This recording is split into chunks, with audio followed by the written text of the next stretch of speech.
Anantapuram municipal corporation అధికార party వారికి అక్షయ పాత్ర మాదిరైంది. సుమారు 100 కోట్ల రూపాయలు బడ్జెట్ ఉన్నటువంటి ఈ కార్పొరేషన్ని పూర్తిగా అవినీతిమయం చేశారు. అక్కడున్నటువంటి మేయరు, కార్పొరేటర్లు అంతా డమ్మీనే. ప్రతి విషయంలో ఇప్పుడు ట్రాక్టర్లు పెట్టారు. ట్రాక్టర్లు 30 ట్రాక్టర్లు ఉంటే 30 ట్రాక్టర్లు ఆడ 1-2 ట్రాక్టర్లు తిరుగుతున్నాయి. మిగిలిన ట్రాక్టర్లందరికీ నెల నెల బిల్లు ఇస్తూ ఉన్నారు.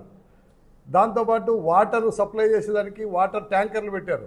ఆ ట్యాంకర్లు కూడా 1-2 తిరుగుతున్నాయి. మిగిలిన వాటికన్నిటి కూడా నెల నెల బిల్లు ఇస్తారు. ఆఖరికి బ్లీచింగ్ పౌడర్, వాటర్లో కలిపే బ్లీచింగ్ పౌడర్, వాటిలో కూడా పెద్ద ఎత్తున అవినీతి జరుగుతూ ఉంది.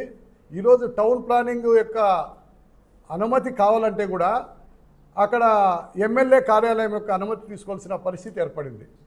అంత దీనావస్థలో ఈ యొక్క అవినీతి మయమైపోయింది.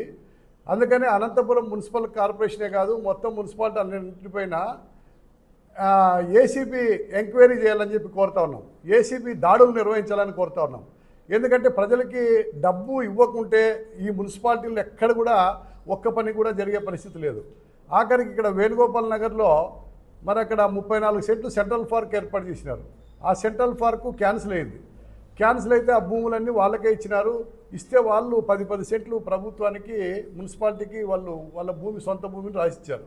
అక్కడ రోడ్లు ఏంటయ్యా మీరు, అక్కడ వసతులు కల్పించండి, మౌలిక వసతులు అంటే దానికి కూడా ఎకరాకి ఎంత ఇస్తారు, లేకపోతే సెంటుకి ఎంత ఇస్తారు అనే పరిస్థితి ఈరోజు అధికార పార్టీ వాళ్ళు చేసుకున్నారు. కాబట్టి ఇదంతా కూడా మున్సిపాలిటీలో ఇంత పెద్ద ఎత్తున అవినీతిమయం మున్సిపల్ కార్పొరేషన్ అనంతపురంలో ఎప్పుడు జరగలేదు. కాబట్టి ఈరోజు జరుగుతూ ఉంది.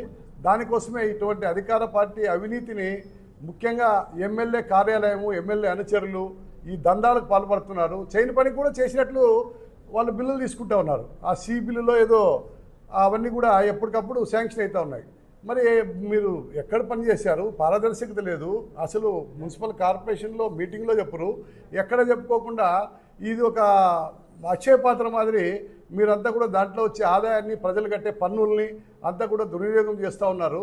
కాబట్టి దీనిపైన ఏసీబీ విచారణ చేపట్టాలా.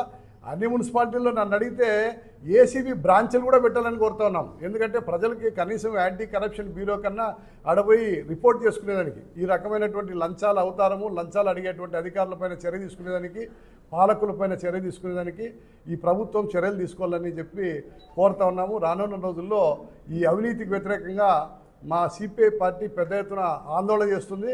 ప్రజలకి స్వచ్ఛమైన పరిపాలన అందించండి, నిజాయితీ కలిగిన పరిపాలన అందించండి. ప్రజలు వస్తే వాళ్ళకి అక్కడ సేవ చేసేటువంటి పరిస్థితిని మున్సిపల్ ఆఫీసుల్లో, మున్సిపల్ కార్యాలయంలో కల్పించండి. అదేవిధంగా ఆ రకమైనటువంటి సేవా దృక్పథము ఈ ప్రభుత్వ కార్యాలయంలో ఉంది. పోయి ప్రభుత్వ కార్యాలయంలో దోపిడీకి ఈ యొక్క ఎన్నికైనటువంటి వారే తెరలేపారు.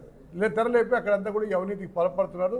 దీన్ని అరికట్టాలని చెప్పనని సిపిఐ పార్టీగా డిమాండ్ చేస్తా ఉన్నాం.